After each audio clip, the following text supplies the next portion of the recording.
So when there is a monthly church pub theology night down the street and practically no one shows up, you get to go deeper with who does.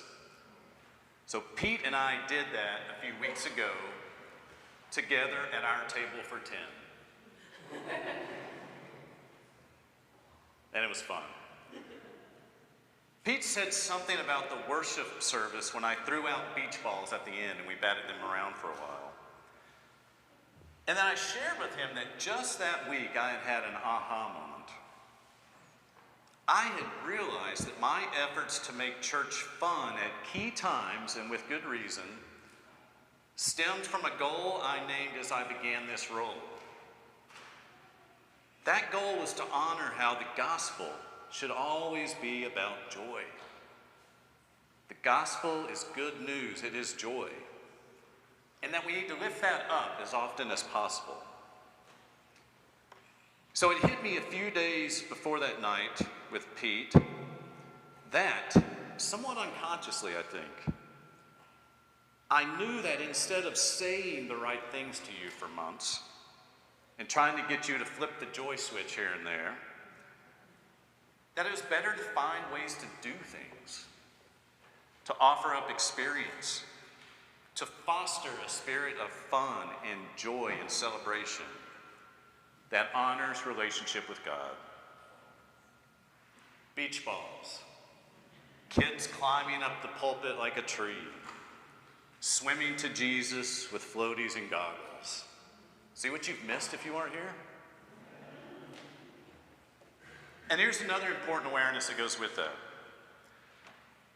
I can create space and offer you chances to engage in certain ways, but that can't be forced or manufactured. Things will happen because you were invited into something with a little bit of education, opportunity, and support. You may choose to embrace a space or a unique way of being because it resonates. And you trust something about my intent, about your relationship with God, and respect for the power of community experience.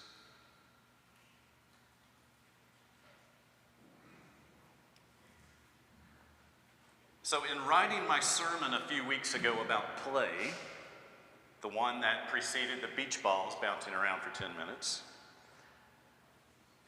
I had the opportunity to simply go with the process of what I thought was happening in me that week and have some fun.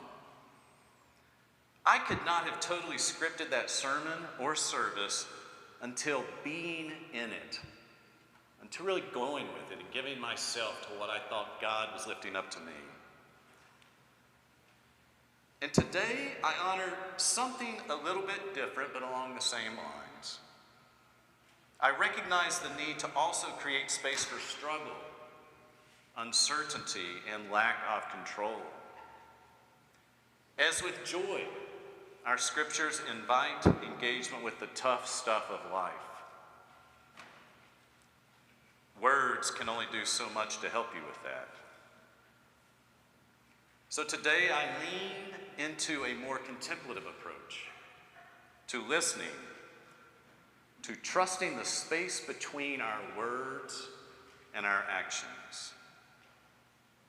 I invite you to pray with space and silence. So think about these two questions. Does your approach to prayer include intentionally listening for God's response? Do you create space to receive what God may offer? So again, when you pray, do you intentionally listen for how God may respond? Do you create space for that? We have a few seconds just to sit with those questions or that question.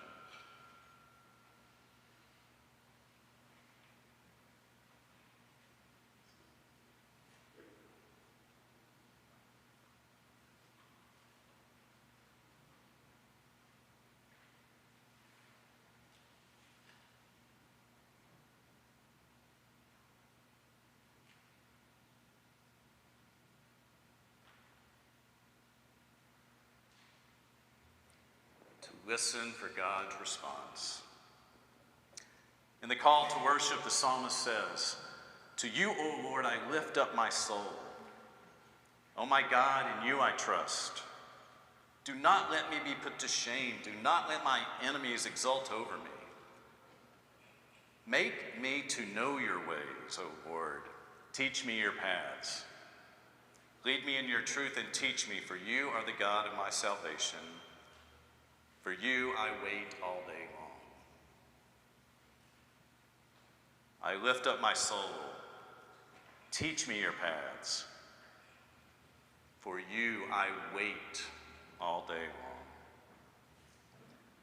I invite you to take some time in silence to sit with these words and to form a silent prayer for yourself.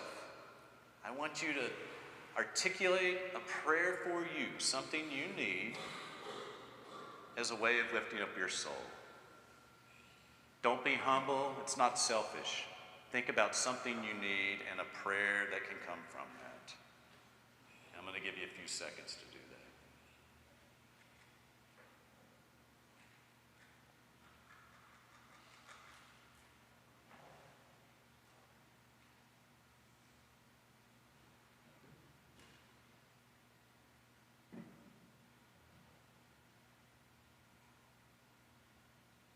Having named that prayer for yourself, or at least starting the process, which is fine, I now want you to take a few seconds with that prayer and wait for God.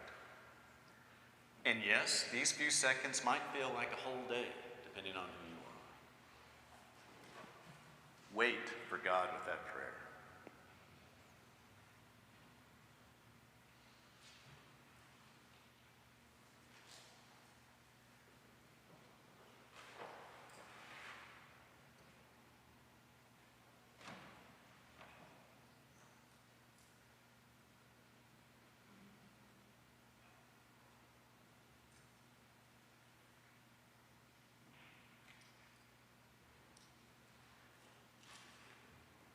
Now breathe. And trust that this is part of learning the path that the psalmist speaks about. And now let's focus on today's passage from Colossians to pray in the same way. Paul says, "We have not ceased praying for you and asking that you may be filled with the knowledge of God's will and all spiritual wisdom and understanding. May you be made strong with all the strength that comes from God's glorious power, so that you may have all endurance and patience." We have not ceased praying for you.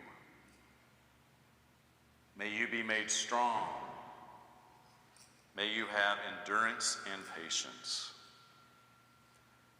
Just like we did a second ago, I want you to sit in silence with these words and see if you can form a prayer for someone else. This time it's not you, it is for someone else, maybe a group of people. There's enough of that in our world that this one might come a little more naturally. See if you can form some prayer as a way of supporting understanding and strength from them.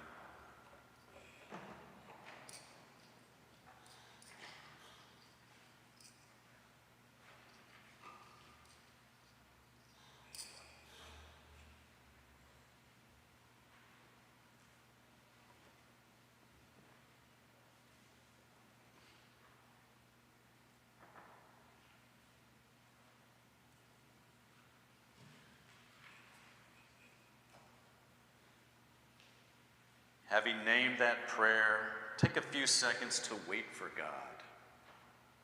Know it's there. You don't have to keep saying it.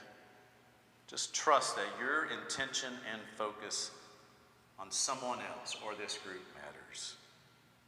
And see if God has any way of reaching you.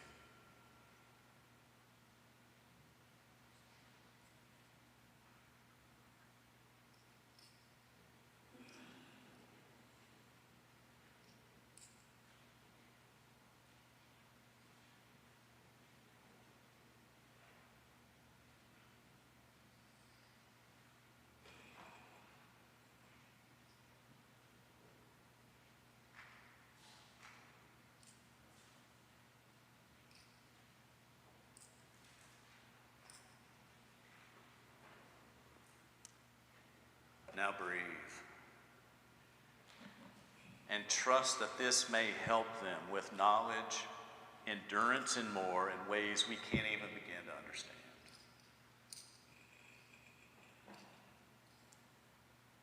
And trust that I'm not going to ask you to sit in silence anymore today.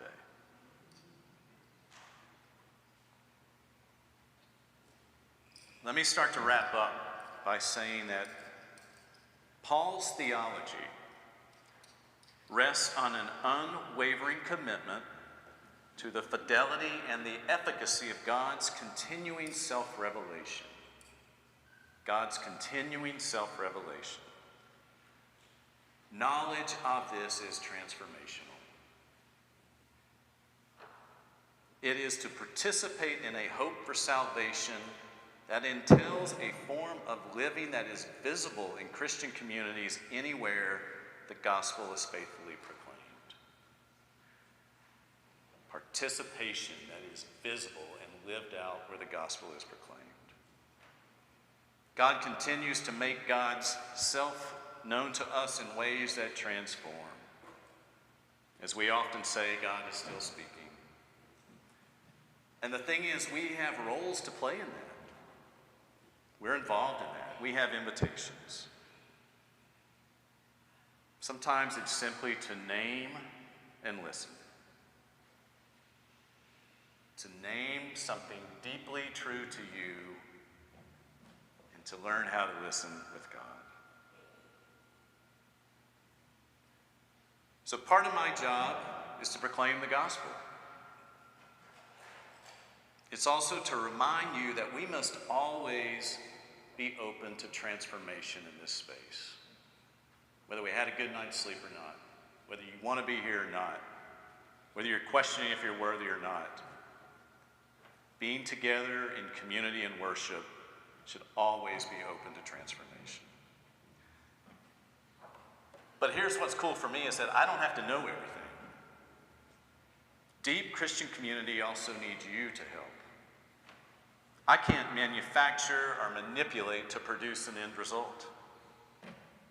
I can only invite. We need times when you enter spaces between to visibly help proclaim the gospel by trusting God's presence.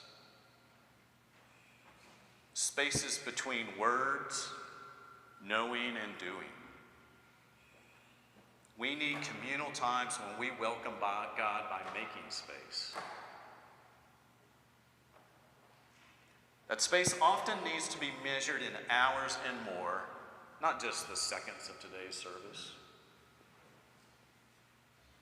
So all I hope you get from this today potentially is to know that this practice, a short practice like this, of naming and opening to God, and truly listening, stretching, wondering what that means for you, is just the tip of the iceberg.